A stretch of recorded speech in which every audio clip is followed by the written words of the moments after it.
firaa fi alagaa addaan beeka. Teenyaa fi tasaanii addaan beeka. Egaa an Oromoo jennaan kan itti aanu eenyu namni naan wal fakkaatu eenyu faadha addaan beeka jechuudha. This is very important. Eenyu addaan beeka. Gaafas hanga firaatii kanneeti hanga alagaatiin achi eeggadhu jaan. Daangaa fi eeggatee yookaan namni dabre hawwatuun xiyyaa natti hin dabrin jaan jechuudha. Wanni alagaan Oromoo faris jibbuuf Oromoo faris mataa Oromoodhaan hidhachiisaa jechuudha. Oromoo faris Oromoon wanni isaa maal akka taate akka baratee abbaan irraa isaa eenyu akka ta'e abbaan isaa wajjin dhaabbachuu malu kan inni wajjin dhaabbachuu qabu eenyu akka ta'e it is important. Intaltee isaa gaafii kan gaafatte usteetuma hin gaafanne. Western political ideology keessatti waan yeroo dheeraa ture. Namichi Samuel Huntington jaan kitaabni dura Samuel Huntington nama Clash of Civilization kitaaba joo katabe. Kitaabni inni katabe kodhuma who are we jaa. San keessatti warra Mexico fi warra America kana deebee gaafata warra Faranjii kana. Are you first Mexican or are you first American? Are you first black or are you first? Kana keessatti namni hedduun I'm first Mexican then kana jedhanii beekte. It is central. Wanni micoon san gaafatteef ustee osoo hin ta'in wanni nuti haasaa turre waa'ee Oromoo waan ta'eef jarri kun Oromoo Itoophiyaa irraa dubbiin qabu. Jarri dhiisuu dhukaasaa tureeni. Hana gaafii hoggaa gaafattu deebiin kan kennuu danda'u hedduu jira wayii. Amma political scientist. Hedduun irra kafar godhee dabruu danda'a. Garuu yeroo sanitti ati Oromoo moo miti hoggaa jaan odoon ija libsadhe miliyoona meeqaatu Oromoon wajjin ija libsata. Osoon hanqaanfadhee mataa lafa kaayadhe Oromoo miliyoonaa taatu mataa lafa kaayadhe. Osoon ani kiyyaa jecha jaalala namaarraa qabu kana tursiifachuudha jecha osoon sakandii takka hafuura jiddu baafadhe Oromoo miliyoonaan mataa isaa hiikkachiisa jechuudha. Nuti Oromoo sadarkaa jennu kanarra lafatti hin geenye dhiiroo. Abboota keenya obboleeyyan keenya kumaatama itti gabbarreeti itti dhumneeti namni keenya Oromoo jechuun kabajaa taatee mul'ifata. Alagaanis Oromoo jechuun kabajee sodaata jechuudha. Nu warri rabbiin Oromoo dura nu kaa'e san dura dhaabbannee dubbachuun dirqama waan ta'eef jechuudha. Oromummaan jaarmaya moo dhaadannoo Oromummaa falastiin Oromummaa.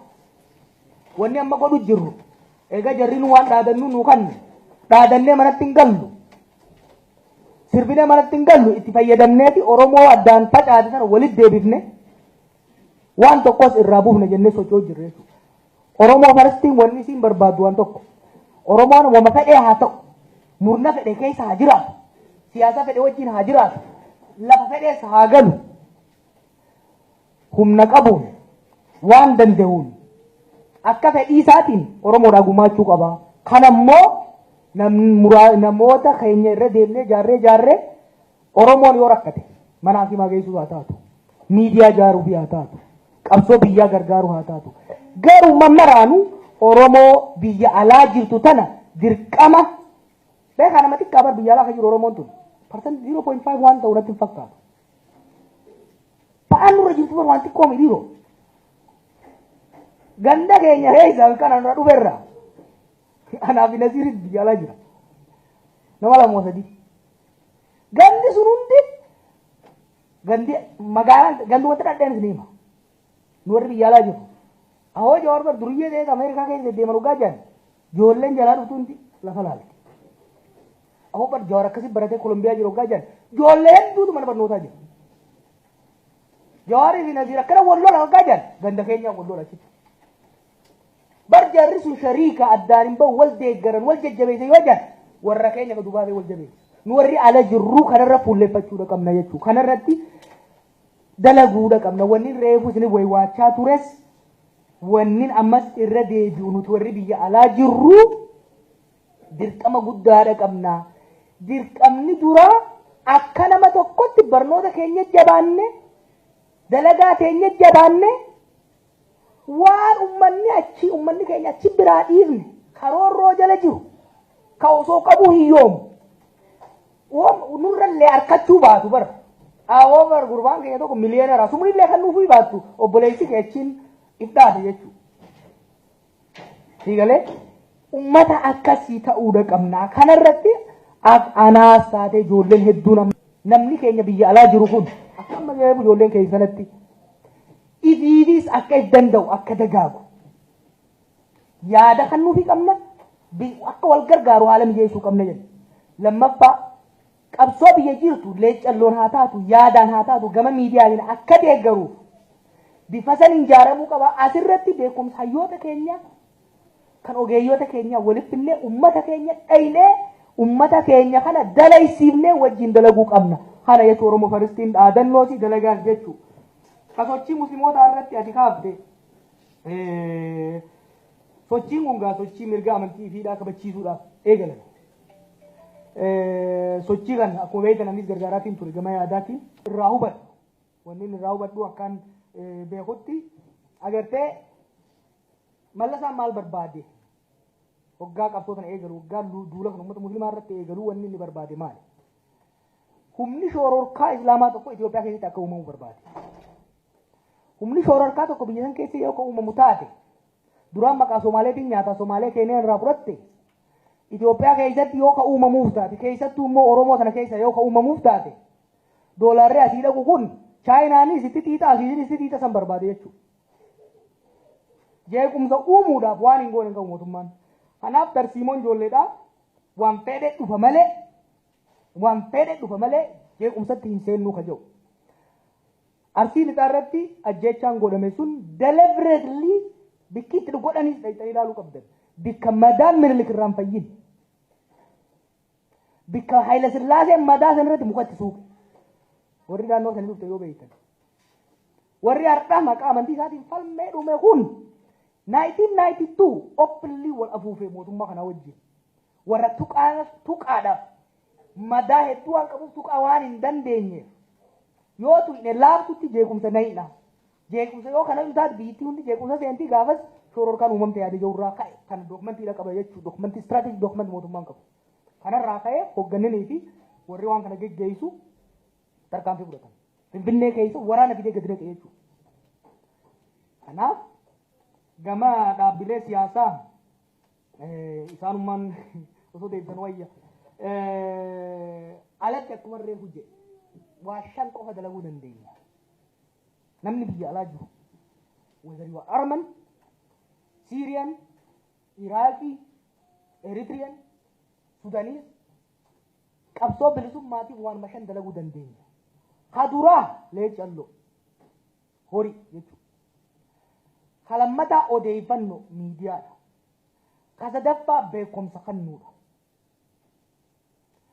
Ka afuraffaa dippiloomaasiidha. Ka shanaffaa advookasiidha.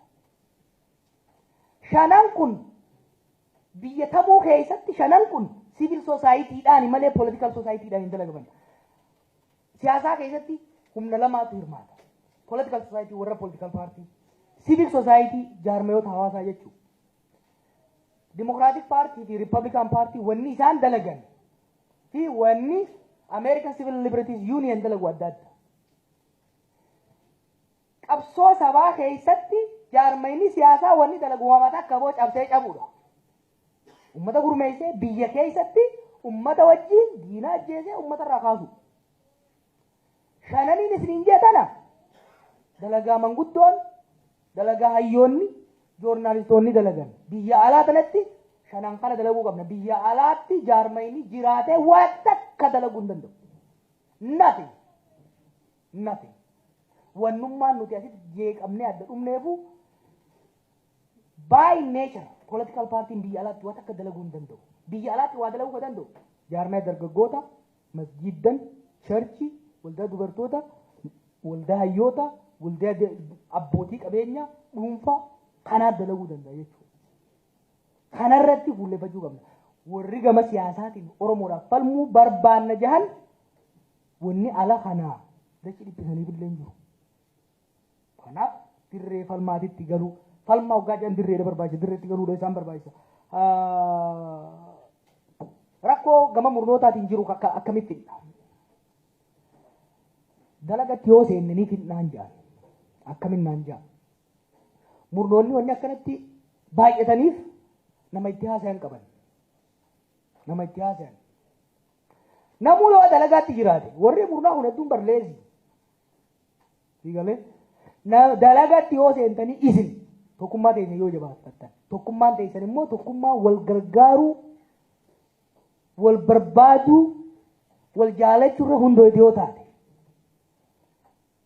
dalaga irratti yoo hundooytan taate fakkeenya dalagaa miidiyaa isii yoo dareetan dalagaa advocacy dalagaa diplomaasii ummanni yoo dalagu taate isaan dalagaa dhaban jechuudha.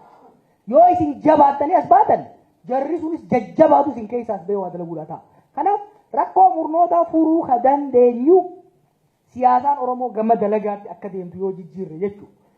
Ka gama miidiyaa boodarran bal'ootti ibsaa murannoodha qabna.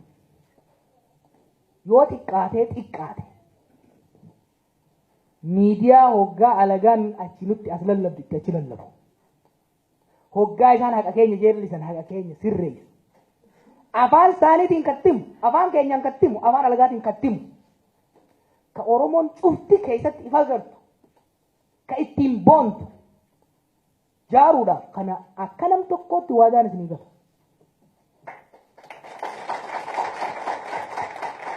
Kun abadan waan fedhe gala malee dhugaadha. Wanni eegalamti dhugutti.